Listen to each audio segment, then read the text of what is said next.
감사드리고 잘 하셔서 하나님께 영광 돌릴 수 있기를 바랍니다. 우리 사람에게는 인륜이라는 것이 있습니다. 사람으로서 마땅히 지켜야 될 도리, 마땅히 지켜야 될 도리를 인륜이라고 합니다. 논어에는 이런 말이 있습니다. 군군신신 부부자자. 군군신신 부부자자. 임금은 임금다워야 되고, 신하는 신하다워야 되고, 아버지는 아버지다워야 되고, 자식은 자식다워야 한다는 말이죠. 세상이 이렇게 잘못된 길로 가고 있는 가장 큰 이유는 우리 사람이 자신의 자리에서 답게 살아야 되는데 답게 살지 못하기 때문입니다. 지도자는 지도자다워야 되고, 스승은 스승다워야 되고, 성도는 성도다워야 합니다. 그 자리를 지키고 그 자리에 맞는 답게 사는 것, 그것이 우리 사람의 도리라고 생각을 합니다. 우리는 다 성도입니다. 그리스도인입니다. 성도답게, 그리스도인답게 사는 것이 우리의 마땅한 하나님을 향한 도리라고 믿습니다. 그러면 어떻게 사는 것이 성도다운 일인가? 어떻게 사는 것이 그리스도인답게 사는 것인가? 오늘 바울은 한 줄로 말씀하고 있습니다. 고린도전서 10장 31절 보면, 그런즉 너희가 먹든지 마시든지 무엇을 하든지 다 하나님의 영광을 위하여 하라. 우리 그리스도인은, 우리 성도는 성도답게 사는 것은 저 말씀처럼 사는 겁니다. 무엇을 하든지 먹든지 마시든지 일상생활의 모든 생활이 다 하나님의 영광을 위한 삶입니다. 우리의 목표는 분명합니다. 하나님의 영광을 위해 사는 겁니다. 하나님의 영광을 드러내는 일을 하며 사는 겁니다. 무슨 일을 하든지 좋아요. 내가 직업이 어떻고 무슨 일을 하든지 그 모든 것이 하나님의 영광을 위한 삶이 되어야 됩니다. 나에게 유익이 되고 나에게 필요한 일이라 하더라도 그것이 하나님의 영광을 가리우면 해서는 안 되고, 아무리 나에게 힘이 버겁고 하고 싶지 않는 일이라 할지라도 그것이 하나님의 영광을 드러내는 일이라면 기쁜 마음으로 그 일을 해야 됩니다. 우리는 하나님의 영광이 목적이에요. 무슨 일을 하든지 그것이 하나님을 기쁘시게 하는 일인가? 그것이 하나님을 영화롭게 하는 일인가? 그걸 우리가 날마다 점검을 해야 됩니다. 교회 안에서도 그래요. 내가 이거 지금 하는 일이 성도들에게 덕이 되고 복음을 위해서 하나님의 영광을 위한 일인지 아니면 영광을 가리우는 일인지 그걸 찬찬히 살펴보고 해야 됩니다. 그리스도인은 하나님의 영광을 위한 삶이 되어야 됩니다. 무엇을 하든지. 근데 왜 우리가 그렇게 살아야 됩니까? 오늘 본문의 17절에 보면 누구든지 그리스도 예수 안에 있으면 새로운 피조물이라. 이전 것은 지나갔으니 보라 새 것이 되었도다. 자, 우리는 그리스도 안에 있는 사람이에요. 전에는 그리스도 밖에 있었던 사람인데 지금은 그리스도 안에 있는 사람입니다. 안에 있으면 새로운 피조물이다. 새로운 피조물이다. 자, 우리가 예수 만나기 전에는 죄 가운데 살았습니다. 죄를 물 먹듯이 살았습니다. 죄를 지어서도 그것이 죄인 줄도 모르고 죄악 가운데서 살았습니다. 죄악 가운데 살다가 죽음을 향해서 지옥을 향해서 가고 있었습니다. 그러나 예수님께서 우리를 위해서 죽으시고 십자가의 은혜로 우리가 죄에서 자유하게 된 겁니다. 십자가의 은혜로 우리가 죄 용서를 받게 된 거예요. 이제는 죄악을 따라 사는 삶이 아니라 이제 그리스도를 바라보며 사는 삶으로 바뀌었단 말이죠. 우리의 삶이 완전히 전환이 돼서 바뀌었단 말이죠. 그게 새로운 피조물이에요. 자, 새로운 피조물이란 말은 예수님 때문에 내 존재 자체가 완전히 변화돼서 전혀 새로운 존재, 새로운 삶을 사는 것이 새로운 피조물입니다. 우리는 세상 사람들과 같이 살면 안 됩니다. 그들과 함께 어울려 살지만은 그들과 똑같은 생각과 신분과 그들과 똑같은 인격과 그들과 똑같은 삶의 목적으로 살면 안 된다는 거예요. 우리는 삶의 목적이 달라요. 우리가 생각하는 것이 다르고 우리가 가지고 있는 인격이 다르고 우리는 하나님의 자녀입니다. 달라진 거예요. 그리고 우리는 우리 자신을 위해 살지 않고 이제 우리를 죄 가운데서 구원하신 주님을 위해서, 예수님을 위해서 사는 겁니다. 자, 예수님이 왜 죽으셨나요?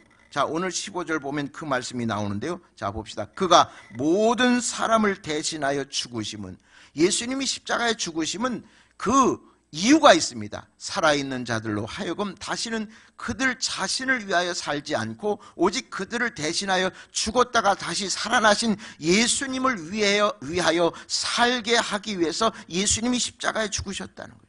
그러니까 예수님이 십자가에 죽으신 이유는요, 이제는 나를 위해서, 나 자신을 위해서 살지 않고 이제 주님을 위해서 살라고 주님께서 십자가에 죽으셨단 말이죠.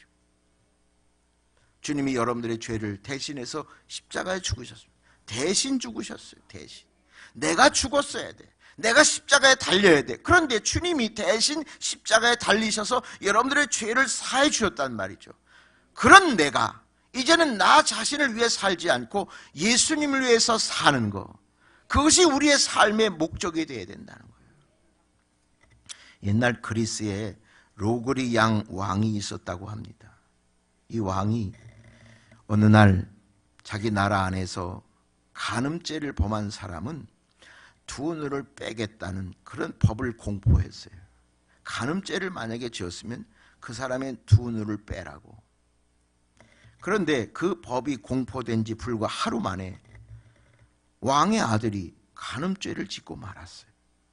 그래서 왕은 주저하지 않고 아들 두 눈을 뽑도록 그렇게 명령을 했어요. 그래서 형을 집행하는 사람이 칼을 들어서 그 왕자의 눈 하나를 빼버렸어요. 그리고 또 다른 한쪽의 눈마저 도려내려고 하자 왕이 중단하라고, 그리고서 나에게 칼을 달라고. 그래서 왕이요, 자기 눈을 하나 뺐어요. 그렇게 해서 이 왕은 자기가 선포한 법을 어기지 않고 나라의 공의를 세울 수 있게 되었고, 죄 지은 아들은 아버지의 희생으로 한쪽 눈만 잃고 한쪽 눈 가지고 세상을 보면서 살았다고 합니다. 여러분, 그 왕자가 남은 생애를 어떻게 살았을 것 같습니까? 한쪽 눈이 없다고 원망하고 불평하고 살겠습니까? 아니면 아버지가 나 대신 한쪽 눈을 빼신 그 아버지에 대한 감사한 마음으로 평생 그 은혜를 잊지 않고 살겠습니까? 후자죠, 후자. 왕은 아들 대신해서 자기 눈을 한쪽을 뺐지만 예수님은 여러분들의 생명을 대신해서 당신이 죽어주셨습니다. 여러분들의 생명과 맞바꿨어요. 여러분, 이게 믿음이 돼야 돼요. 기독교는 여기서부터 출발이 돼요. 이게 믿음이 안 되면 아무런 진전이 없어요.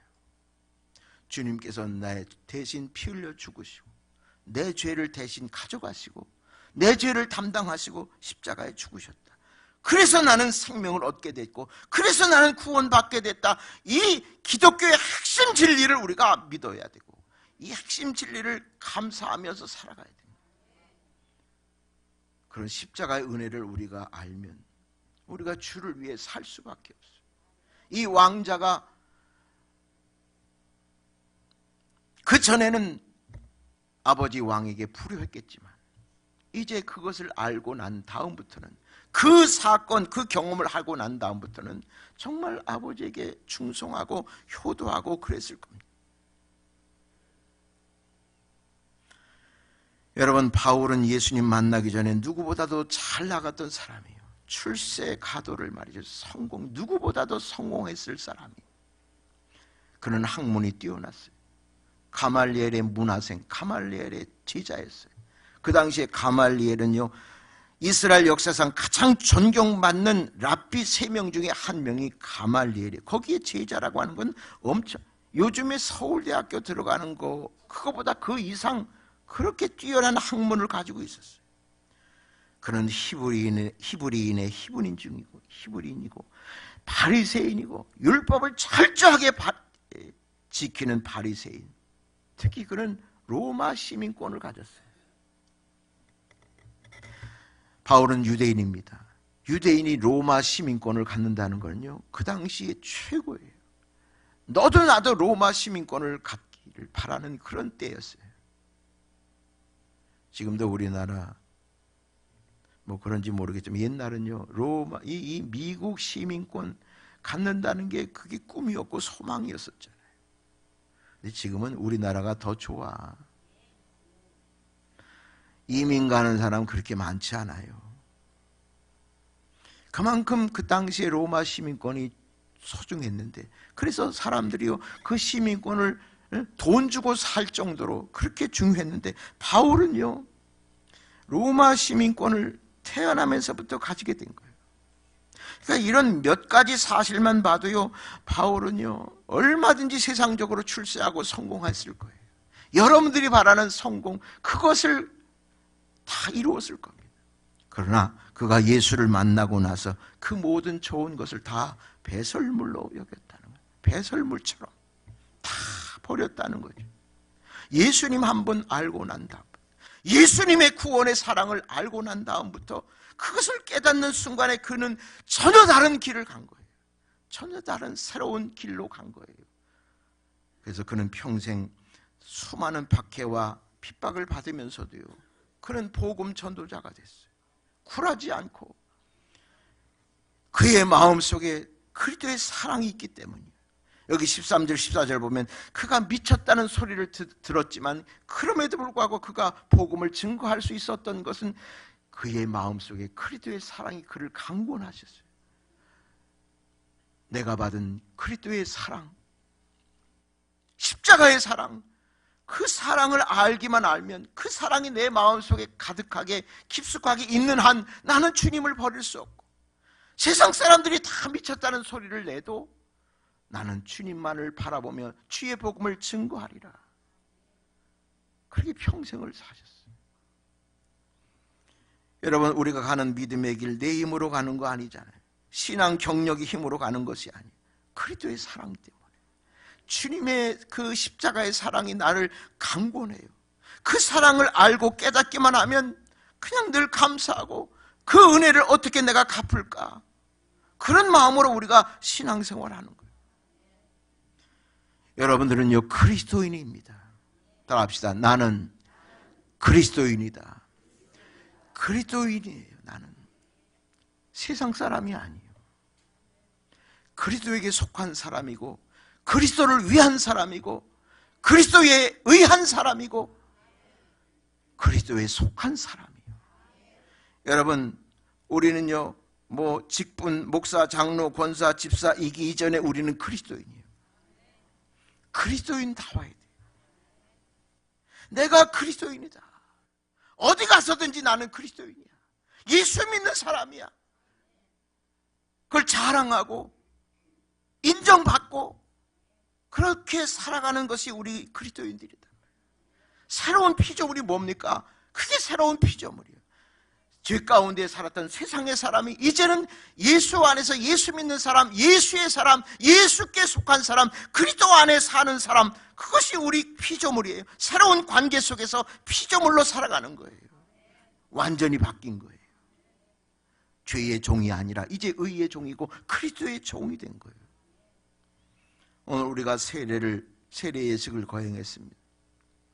이것이 바로 새롭게 그리스도인 피조물로 이렇게 거듭나는 그런 의식이 바로 세례 예식이에요. 이전 것은 없어지고 이제 새 것이 되고, 옛사람은 없어지고 이제 예수 안에서 새 사람으로 사는 겁니다. 나는 오늘 세례받는 분들이 이제 생각을 달리하고 마음을 달리하고 삶을 달리하고 목표를 달리하고, 그래서 주를 위해서 더욱 섬기며 살아가는 여러분들이 되기를 바랍니다. 복음이 우리나라 처음 들어오면서 최초로 우리나라 그 세례받은 사람이 노춘경이라고 하는 분이에요. 노춘경. 이분이 선교사를 통해서 세례를 받으셨어요. 선교사가 세례 문답을 다 마치고 이렇게 말합니다. 이 나라의 법이 아직 신앙의 자유를 허락하지 않고 있으니 한 번 믿기로 작정한 사람은 마음을 바꾸어 돌아서서는 안 된다고. 이제 세례받고 한 번 예수 믿기로 작정을 했으면 이제 돌아서면 안 된다고. 주님을 떠나서면 안 된다고. 그래서 이 노춘경이가 그 말씀에 그렇습니다. 내가 어떤 경우가 있더라도 어떤 어려움이 있어도 나는 이 신앙을 세례받고 믿음을 지킨 이 신앙을 목숨을 바쳐서 지킬 각오가 되어 있다고. 그래서 이 노춘교회가 세례받은 건요, 생명을 건 세례 예식이었어요. 목숨을 건 세례였어요. 여러분, 우리가요 세례를 너무 쉽게 생각해. 그냥 내년에 받죠 뭐. 이제 그러는 분들이 많이 있는데 이 세례가 얼마나 중요한데. 여러분, 오죽하면 평생 한 번 받겠어요. 예수님도 받았던 세례. 이제는 믿음을 떠나지 아니하고 하나님이 약속한 대로 믿음을 버리지 않고 이 노춘교회가 목숨을 건 변화를 예고하고 그렇게 살기로 결단한 것처럼 오늘 세례받은 모든 분들, 또 이미 세례받은 여러분들, 우리는 물 세례는 받지 않지만 날마다 성령 세례를 통해서 우리는 세례받고 사는 거예요. 옛사람은 죽고 내 자아는 죽고 예수로 살고, 옛사람은 죽고 새 사람으로 사는 거, 하나님의 영광을 위해서 사는 거, 그것이 저와 여러분들의 삶이 되어야 할 줄로 믿습니다. 뉴질랜드 근처에 약 1000개의 섬으로 이루어진 솔로몬 군도라는 나라가 있습니다. 여기에 선교사가 원주민에게 선교한 이야기 가운데 하나가 있는데요, 거기에는 킬링스톤이라고 하는 바위가 있어요. 킬링스톤, 스톤은 돌이라는 말이고 킬링이라는 말은 죽이는 뭐 그런 뜻이에요. 그러니까 말 그대로 사람을 처형하여 죽이는 바위예요. 그래서 이 원주민들이 만약에 사형에 처할 그런 죄를 지었으면 그 사람을 죽이려면 동네 사람들이 말이죠, 그 동네 한가운데 이 킬링 스톤이라고 하는 바위에 끌고 가가지고 거기다가 꽁꽁 붙들어 매요. 그리고 온 동네 사람들이요, 그 죄 지은 사람의 머리를 바위에 짓이겨서 죽여요. 그래서 사형을 시켜요. 그럼 바위에 머리가 짓이겨지면 머리에서 피가 날 거 아니야. 그거 닦지도 말아라. 그냥 닦지 못하게 해요. 그럼 바위에 피가 말이죠, 헐겁게 흘러내리잖아요. 그럼 동네 사람들이 다 그걸 보고, 야, 죄 지으면 안 되겠구나, 죄를 지으면 저렇게 되는구나, 그렇게 경각심을 갖게 된다는 거죠. 근데 이 선교사님이요, 거기에서 세례를 베풀었다는 거예요. 그 킬링스톤이라고 하는 바위에서 세례를 베풀었습니다. 그 세례받는 사람들에게 당신은 지금 전에 있던 죄로 죽었어. 옛사람은 죽었어. 그리고 이 세례는 당신의 옛사람이 완전히 죽는 시간입니다. 그래서 상징적으로 그 킬링스톤에서 세례를 준다는 거예요. 옛사람이 죽고 새 사람이 태어나는 거예요. 여러분, 새 사람으로 태어나셨습니까? 이제 나만을 위해서, 내 건강을 위해서, 내 자식을 위해서, 내 육체를 위해서 그렇게 거기만 집중하고 거기에만 살려고 했던, 그것만 바라고 살았던 내가, 이제 예수 믿고 구원받은 우리는 이제 주님을 위해서, 이제 나를 위해서, 다시 살아나신 주님을 위해서 그렇게 사는 것이 성도의 삶이에요. 오늘 말씀에 보면 이제부터는 그랬어요. 이제부터는 세례받고 나서부터는 우리가 그리스도인답게, 성도답게 그렇게 살아야 되고, 예수를 위해서, 그리스도를 위해서 예수 닮는 삶을 살아야 된다, 그런 뜻이 아니겠습니까?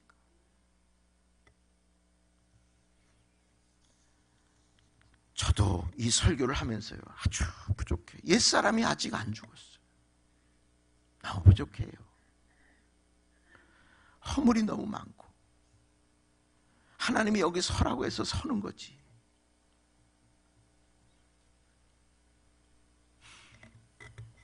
목회 30년을 해보니까요, 그냥 조금 이제 목회 알 것 같아요. 어떻게 해야 되는지. 신앙생활 조금 알 것 같고요. 하나님 조금 알 것 같고요.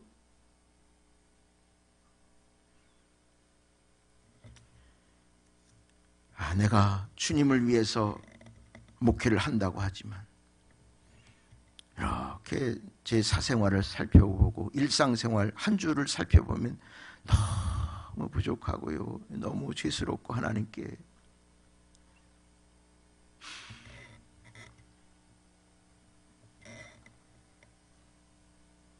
이런 글이 있지 않습니까? 하나님은 언제나 3등이라고.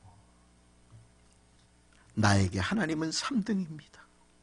저는 이 내용을 항상 마음에 내가 하나님이 나에게는 3등이지. 아직도 1등은 뭐야? 내가 하고 싶은 일. 2등은 내가 해야 될 일. 3등은 하나님의 일. 하고 싶은 것 다 하고 내가 지금 해야 될 것 다 마치고 그 다음에 여유가 있을 때 하나님 만나지 않느냐. 아무개 집사님, 권사님 이것 좀 해주세요. 나 바빠요. 이거 다 해놓고 올게요. 이제 나는 그만둘래요. 어려운 일 생길 때도 하나님은 언제나 3등이에요. 내가 내 힘으로 한번 해보고 두 번째 가까이 있는 사람에게 도와달라고 하고 그래도 안 되면 하나님 불러요. 하나님 찾아요. 다 세상 방법 다 해보고 내가 해보다가 안 되니까 하나님 찾는 거예요. 그러니까 하나님은 언제나 3등이에요. 세 번째. 순서적으로 보면 거리로 봐도 그래요. 내게 가까이 있는 것은 내 자신이에요. 그 다음에 내 마음을 알아주는 사람이 두 번째고 그 다음에 저 멀리 계신 하나님이 세 번째. 우리가 새로운 피조물이 되면 이렇게 살아서는 안 되고 하나님이 언제나 1등이에요. 할렐루야. 근데요, 더 마음이 안타까운 건 하나님은 언제나 나에게 1등이라는 거죠.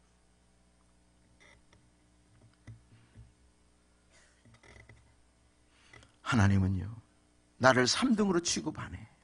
항상 내가 1등이에요.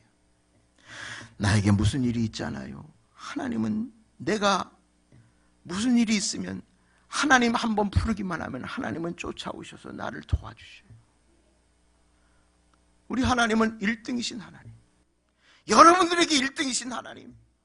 내가 괴롭고 힘들고 어려운 시험 가운데 있어요. 하나님은 만산을 제쳐놓고 달려오셔서 나를 위로해 주시고 나를 격려해 주시고 새 힘을 주시는 하나님. 아무도 내 곁에 없다고 생각할 때 주님께서 홀로 내 곁에 오셔서 나를 위로해 주시는 하나님. 언제나 하나님은 나에게 1등이에요. 하나님의 자녀인다. 여러분들도 세상에서 1등이 누굽니까? 여러분들 자녀 아니에요. 자녀가 무슨 일이 있고 자녀가 다치고 자녀가 어려운 일이면 쏜살같이 달려가잖아요. 자녀가 무슨 사고를 쳐가지고 5천만 원 1억이 말이죠 펑크가 나고 그거 갚아줘야 된다면 부모 그거요 아무것도 없어도 그거 해줘. 왜? 자식이 1등이니까. 내 마음속에 자식이 1등이니까. 근데 하나님은 여러분들에게요 몇 등이십니까? 우리가 세례받고 예수 믿고 거듭난 사람으로 새로운 피조물로 살아간다는 것이 그냥 교회 왔다 갔다 하는 것이 아니라 정말 내 삶의 목적이 다르고 생각이 다르고 삶이 달라질 때에 그래야 그게 진정한 피조물이죠. 그래야 새로운 피조물. 말씀을 마칩니다. 하나님은 늘 바보같이요 우리를 1등으로 세워주시고 나를 보면 말이죠 하나님이 그렇게 흐뭇해하고 하나님이 좋아하세요. 우리가 새로운 피조물로 하나님의 사람으로 살아갈 때 여러분, 세상 것 하지 말라는 것이 아니요, 세상 것 좋아하지 말라는 것이 아니요, 그럼에도 불구하고 단 몇 프로라도 하나님을 향해서, 주님을 위해서, 주님 중심으로, 너희는 먼저 그의 나라와 그의 일을 구하라. 그리하면 이 모든 것이 너희에게 있어야 할 것을 아시느니라. 너희는 먼저 1등, 먼저 하나님 나라, 그걸 구하면 이 모든 것, 우리에게 필요한 것, 여러분들에게 가장 필요한 것을 하나님께서 덤으로 더하여 주시리라. 이것이 예수님의 약속이잖아요. 여러분, 세상은요, 무엇을 먹을까 마실까, 세상 것, 이 모든 것, 그것 때문에 전전긍긍하고요, 신을 믿어도 그거 얻으려고 그렇게 신을 이용하고 그래요. 다른 종교 다 그래. 기복사상, 기복신앙, 자기 거 챙기려고, 자기 거 얻으려고 하나님을 이용하고 신을 이용하는 그런 세상 종교예요. 그러나 우리 기독교는 달라요. 그리스도인은 달라야 돼요. 너희는 먼저 하나님을 섬기고 하나님을 경외하고 하나님을 잘 믿고 하나님을 위한 삶을 살 때 하나님이 주신 복은 하나님이 알아서 책임지고 알아서 필요한 것을 더하여 주시는 복. 여러분, 복은 내가 구해서 얻는 복이 아니라 내가 하나님 앞에 올바로 설 때, 하나님 앞에 바로 설 때 하나님께서 알아서 주시는, 필요한 것을 주시는 복이 진정한 복입니다. 그러니까 세상에서 말하는 그런 복하고 우리가 원하는 복은요, 완전히 바뀐 거예요. 하나님을 바로 섬길 때 하나님이 채워주시는 복이지. 세상 사람들은 하나님은 제쳐놓고 신은 제쳐놓고 신을 통해서 받는 거, 소원, 얻는 거, 챙길 거, 이익, 이것만 바라는 거예요. 이것이 챙겨지면 하나님을 멀리하게 되고, 그런 신앙이 아니라 우리는 하나님 먼저, 하나님 1등. 나는 우리 오늘 세례받는 분들과 이미 세례받는 여러분들이 나는 그리스도인의 삶을 이렇게 살았으면 좋겠다. 뭘 먹을까는 생각하지만 하나님께 내가 무엇을 할까? 하나님이 가장 기뻐하시는 일이 뭘까? 그걸 생각하면서 그 일을 이루어드리는 그 생각도 좀 하자는 거죠. 하나님 먼저 생각하고 하나님 먼저 드리고 하나님께 나아갈 때 하나님은 반드시 이 모든 것을, 필요한 것을 아시고 여러분들에게 채워주실 줄로 믿습니다. 그게 그리스도인이고 그게 성도답게 사는 겁니다. 예수 믿으면 달라져야 되지 않겠어요? 오래 믿어도 전혀 달라지지 않고 입에서 욕 나오고 그냥 다니는 거 보면 건들건들하고 세상 사람과 똑같아서는 되겠습니까? 좀 거룩하게, 단정하게, 그리스도인답게, 좀 점잖게, 예의 바르게 그리스도인을 닮아가는, 예수를 닮아가는 우리 모두가 되기를 간절히 축원합니다. 찬양하겠습니다. 289장 부르겠습니다.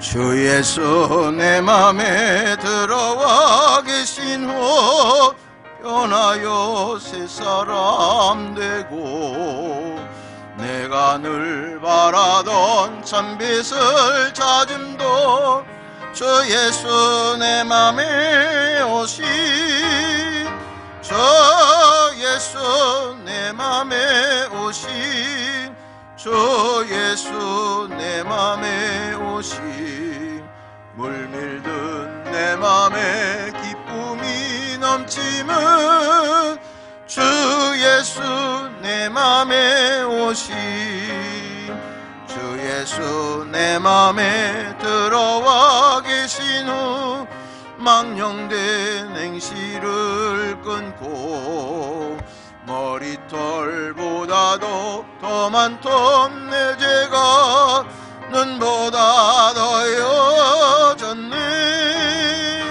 주 예수 내 맘에 오심 주 예수 내 맘에 오심 물밀듯 내 맘에 기쁨이 넘치면 주 예수 내 맘에 오시.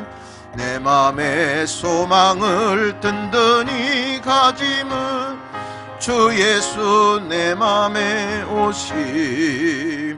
의심의 구름이 사라져버림도 주 예수 내 맘에 오시. 주 예수 내 맘에 오심. 주 예수 내 맘에 오심. 물밀듯 내 맘에 기쁨이 넘치면 주 예수 내 맘에 오심. 사망의 음침한 골짜기 가다가 밝은 빛 오련히 보고 저 멀리 하늘문 환하게 보임도 주 예수 내 맘에 오시. 주 예수 내 맘에 오시. 주 예수 내 맘에 오심. 물밀듯 내 맘에 기쁨이 넘치면 주 예수 내 맘에 오심. 내가 천성에 올라가 살기는 주 예수 내 맘에 오심. 천성에 올라가 주님을 뵈리니 그 기쁨 이길 데 없네.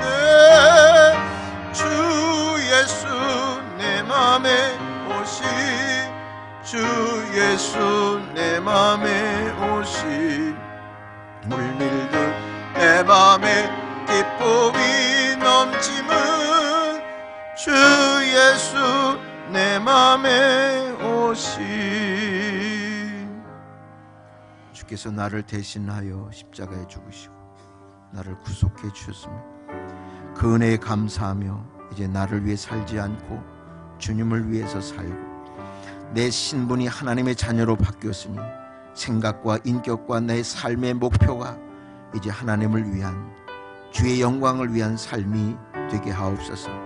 오늘 세례받는 이들에게 또 이미 세례받고 신앙생활하는 성도들에게 오직 주님이 1등이요 주님이 가장 먼저요.